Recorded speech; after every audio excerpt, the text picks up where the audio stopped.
Hey, this is David Wolinsky back with another audio interview from the archives of NoDon'tDie.com. This time I'm bringing you the second half of my conversation with cartoonist and comics theorist Scott McCloud, who spoke on October 12, 2016, and if you'd like to read a full transcript of this conversation, you can see the link below. Also below, you'll see a link to my Patreon where your support helps me continue on with this project. Thanks. Well, in games, I don't know if you've heard about this. There's this thing called Fig, which is basically micropayments by way of micro investments. So, unlike Kickstarter or Patreon, which are both sort of, I think I think it's safe to say those are fairly saturated platforms. And with Fig, you're actually getting equity. So sort of a new thing. It's untested. I'm not really asking for you to have like a quote unquote hot take or opinion on it, but what do you make of that dynamic of like sort of allowing your fans to be investors and then also profit off of the work that they're giving you money to do instead of here, have some money and go off and do the thing that we want you to do, or the thing you want to do rather. Yeah, I've always thought, I mean, one of the interesting things about that stuff is one of the things that fuels solutions like that is income inequity, right? Mm-hmm. So the degree to which the society is progressively more unequal is the degree to which that sort of thing seems increasingly attractive. Like that woman up at food camp telling me about how micropayments might be macropayments in a developing nation,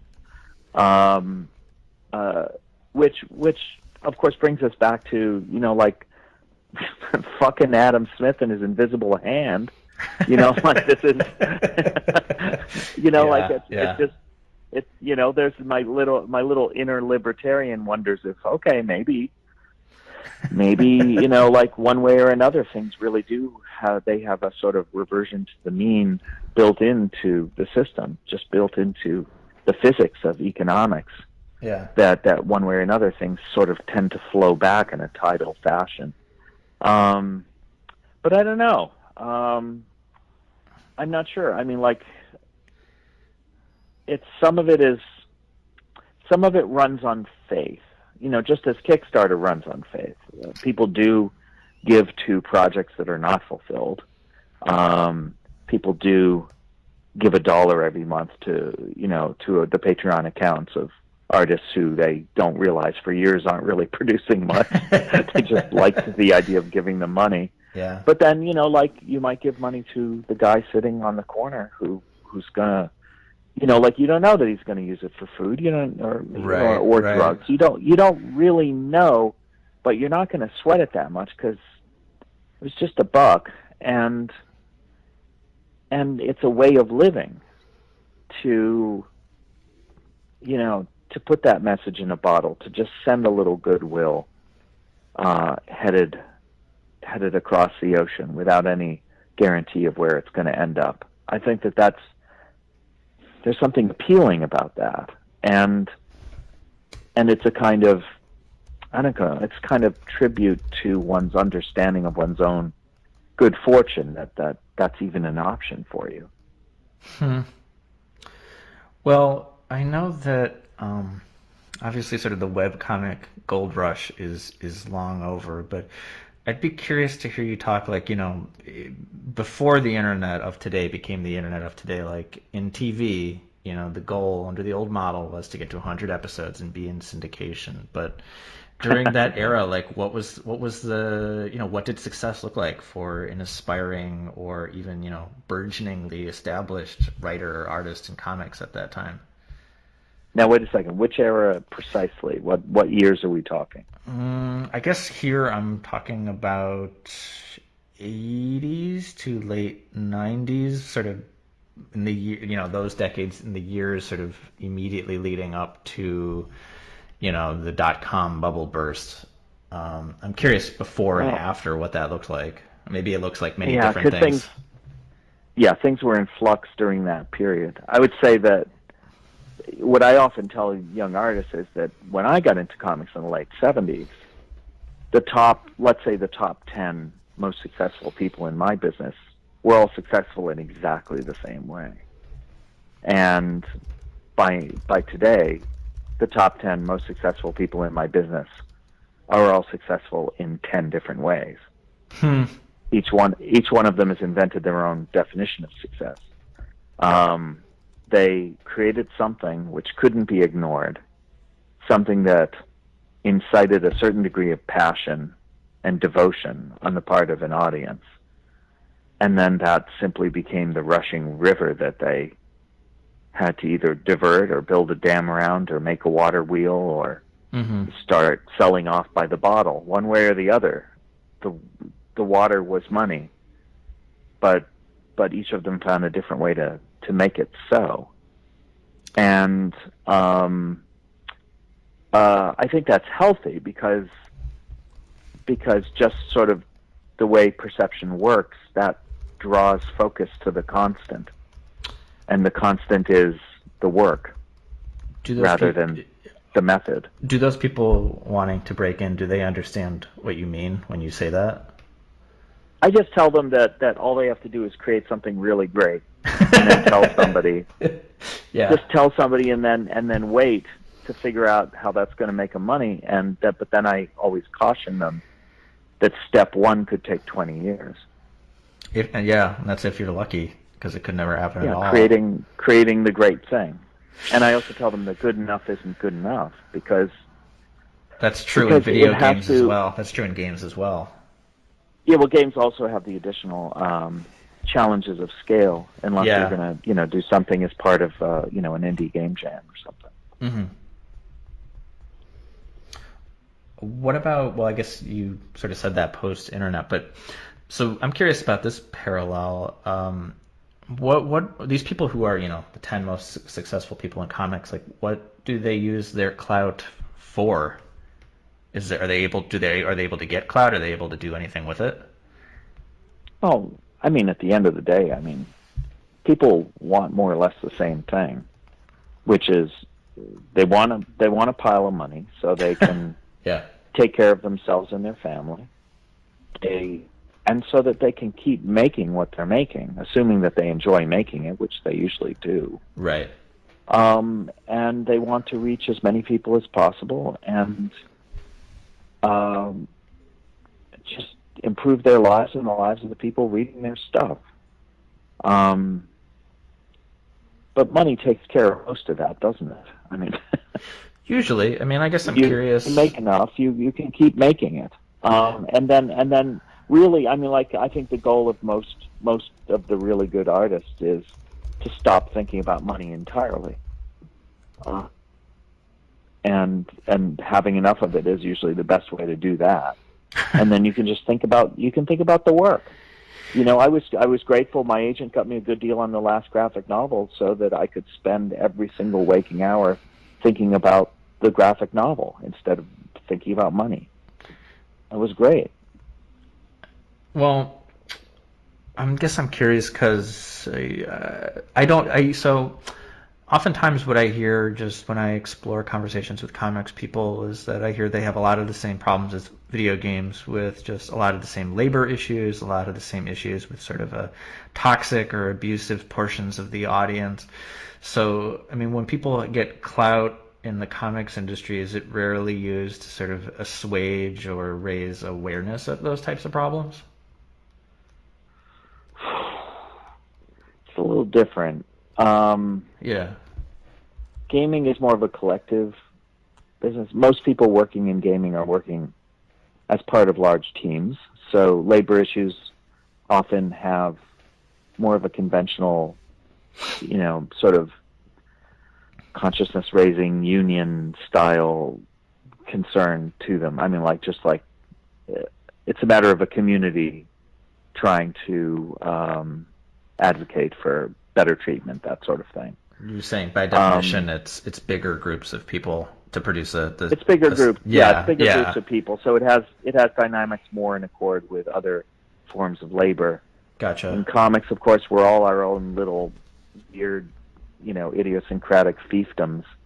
Each, very, very often it's just a single artist forming their own little cottage industry. And so, and many of us don't, we don't even have to deal necessarily with a publisher, or, we may be self-publishing online. I don't personally, but a lot of people do. Yeah. And also in terms of community, while community of comics readers can be challenging at times, I think right now there's a bit more. I think the fever's running a bit higher in games at the moment. Yeah. In terms of the stresses of gender dynamics and other issues. It just right now that's an especially hot topic in games.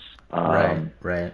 And it's a little more muted in comics, which I think it's just not quite so aggro or whatever. I don't know, like please edit out the word aggro. It's not quite so aggressive. Why is he talking about I don't agriculture? Yeah, right. No, you're fine. You're fine. We're just a little bit more bucolic, just a little bit more interesting. I don't know, laid back and hippie-ish maybe in comics. Whereas with games, there's always a monster to be slain, real or imagined. Interesting. Is that the media theorist in you talking, or do you think that's just sort of the way the audience is coalesced? No, it's just really just clumsy stereotyping of a misunderstood medium. Well, I'll probably regret having even said that. Well, I'll follow up with you when I'm punching this up. But well, I did want to ask a little bit about the creators' Bill of Rights. I don't know how long ago that feels to you, but how do you feel that the work for hire dynamic is sort of taken too far in comics routinely? It's changed a lot. Yeah. When we got together to talk about some of these issues back in, I think it was about 1980 or 1990 or 89. It's one or the other. I always mix up whether it's the 24-hour comic was one of those or the other. But the Bill of Rights, I suggested at a meeting of creators at this Creators Summit. They were pretty concerned with distributor issues in those days. Right, but right. I had suggested the Bill of Rights more as a sort of a document of rights that individual artists had when negotiating with publishers. It's more about the publisher-artist relationship. At least that's how I saw it. Mm-hmm.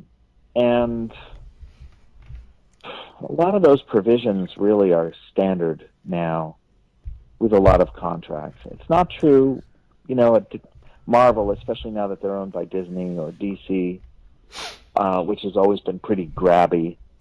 I suppose that they've progressed only slightly, but I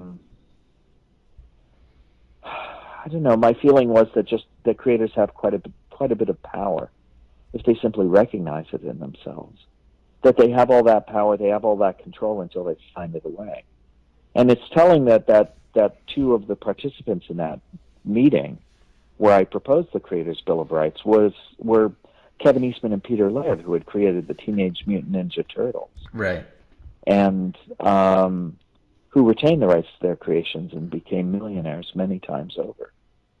I think as I a read. Result. Yeah, I think I read that. Didn't they help fund one of your books?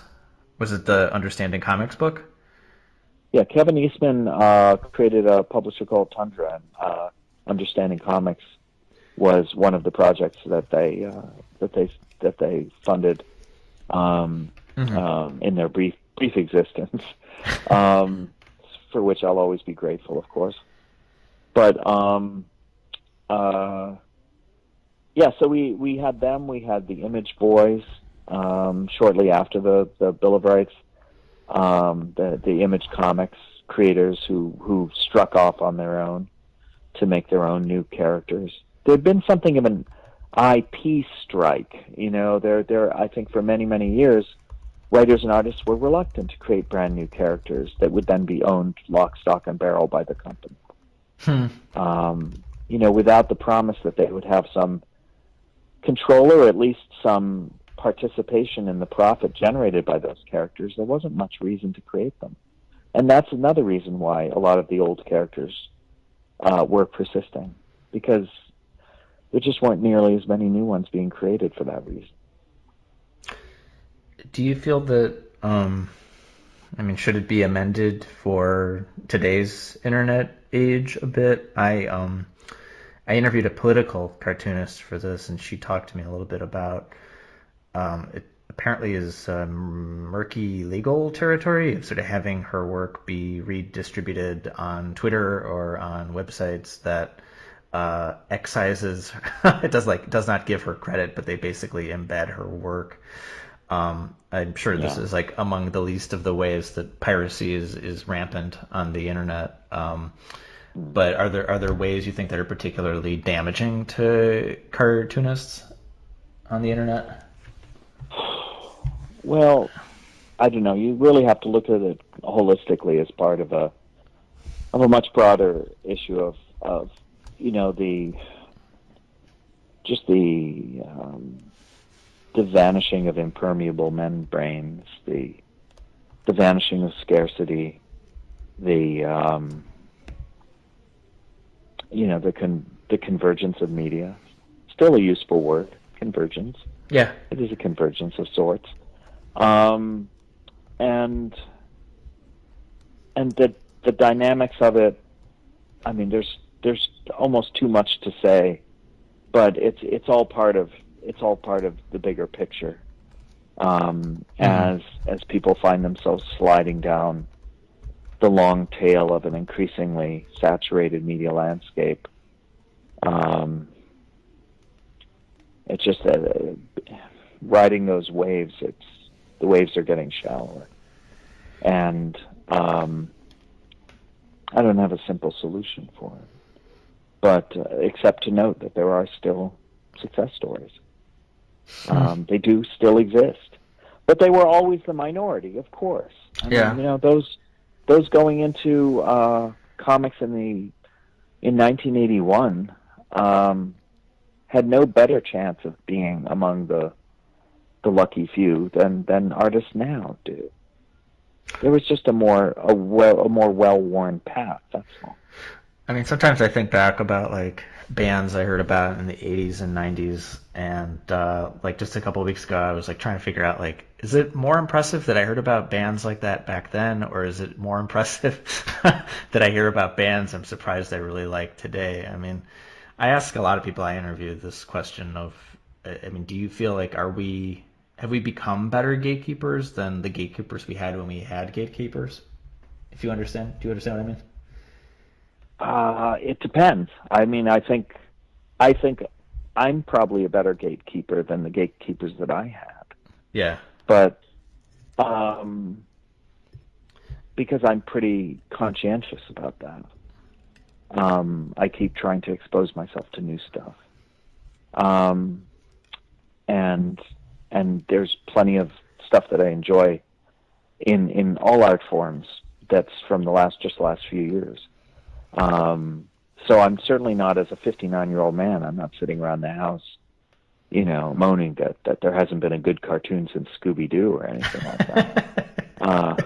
Like shaking your fist. Which is just so wrong on its face. That's just a funny sentence. Yeah, but I mean, like, yeah, I think some are, some aren't, right? Some people are lazy. Some people just don't want to bother. But for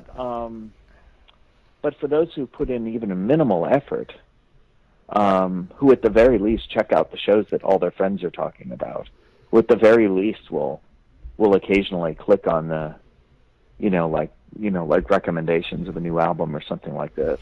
Yeah. They're in pretty good shape. And I mean, my God, network TV, commercial radio, even at its best, even the really great stations like, WBCN in Boston when I was a teenager, or KCRW, even that seems like a narrow pipe next to all the ways we have of finding things on our own. Mm-hmm. I wanted there to be more sort of low orbit gatekeepers, tastemakers and critic circles. That's an economy that I hope that would also be fueled by micropayments. But without the payments, there's been sort of a race to the bottom in terms of recommendation services. Mm-hmm. And a They've been rise. reduced to algorithms. I was about to say, yeah, the algorithm. rise of algorithms, right? Yeah, and the algorithms actually, at the beginning, I thought they were quite promising. I was very impressed by things like Pandora at the beginning, and then they seemed to just sort of devolve into something less useful. Well, as I'm sure you know, they don't really pay artists all that much money. Well, now that's something else again. I'm yeah. talking in terms of being able to analyze my musical tastes and intelligently discern what the formal qualities of that music are, such that they can recommend others. That's one question. That's an AI question, Right. As far as the fraction of a penny stuff on Spotify, there are a couple of different dimensions to that. It's an unacceptable model when the service itself really is just trying to make money by other means, like Apple just trying to sell the hardware. And it's also obscene when you have the previously indispensable middleman of the music publisher, just raking in 90% of what dough there is from an already small reservoir of money. There's just a lot of things wrong with it. Right. And the most pernicious problem is us, because we really would like to have access to all music on the planet for $20 a month. It's a reasonable demand. Well, I just have a couple more here for you, and I don't know if you remember this, but a while back, Simon Pegg had sort of written this, I guess, essay or blog post about this generation's quote-unquote prolonged youth, how late Gen Xers and millennials have sort of channeled their childhood passions into adult life. Do you remember that post that I'm talking about? I remember that it existed, but I have very sketchy memory of it. Well, I'm curious. I mean, if you feel like you've seen the effects of that sort of nostalgia that I mentioned earlier, I mean, do you feel like that sort of influences mainstream comics, sort of in the way that it, influences film and TV? Do you feel like there's a similar effect in comics? Well, to cling to one's youth can mean two different things. Are you speaking of clinging to the remnants of one's youth, or clinging to the spirit of one's youth? Well, I'm talking more about playing to nostalgia rather than gatekeepers, again, sort of being more interested in telling news stories. I really don't see nostalgia as being the operative force. I don't know. Somehow I just don't think that nostalgia is driving culture right now. I think that there's certain IP that's being kept going in the case of like the Marvel movies and whatnot. Yeah. And yeah, there's a lot of just remaking stuff. Right. Because nobody really wants to take a chance on something that's genuinely new. Mm-hmm. But I mean, just divvy it up by art form, and like I don't see the problem. Mm-hmm. I don't think Steven Universe has anything to do with nostalgia. Mm-hmm. I think the really great stuff coming out of Pixar may spark a certain amount of nostalgia, but that's not why it's great and why we all love it. It's because it's just great storytelling. I think music is in surprisingly good shape, seeing as all of them are starving, like having to eat each other on the like the Donner Party or something just to survive. Yeah. They're still making great stuff. And comics is actually kind of shaken off its nostalgia. There's very little nostalgia in the comics that matter. Even the superhero scene, I think, is probably trying to be a little bit more bracingly new than they had been previously. Remember, when I say comics, I'm not picturing the staple superhero magazines anyway. Right. For the most part, I'm thinking of, graphic novels and the kids' comics movement, which is exploding right now, partially fueled by all those manga kids who grew up, and the stuff going on in the web, and the graphic novels, which are, the graphic novel scene is new. I don't know. It just doesn't strike me as like an age of nostalgia. That's not. I don't see much evidence of that. Well, let me ask you one last question. This is intentionally broad. I usually ask people this about video games, so it'd be interesting to hear you answer this for comics. What do you think comics have accomplished? Well, I'm on record as seeing each narrative art form as offering a window through which we can view the world that we live in. Right. And the value of the unique qualities of each art form is that it means a proliferation in the number of those windows and the number of vantage points through which we can see the world that we live in. I think that's useful. Just like it's useful to see the world through the eyes of others, through the eyes of many others, And so that diversity of all kinds, I think, has creative benefits and benefits of knowledge. And I just see comics as part of that landscape. I don't want to elevate them to be better than any other art form. It's more that I think we have to have respect for every art form, and we have to have respect for what makes each art form unique. That's been my crusade with comics, and I see others who want the same thing for video games, and I hope they achieve that. And the degree to which people are up in arms about wanting to keep video games the way they are, I think they're really missing the boat. An art form doesn't have to be lifted off of one square of the chessboard and put down on another. Ideally, it should grow. Its territory should grow. To create new games of a sort that we've never seen before doesn't mean the abandonment of the old. It should strive in all those directions at once.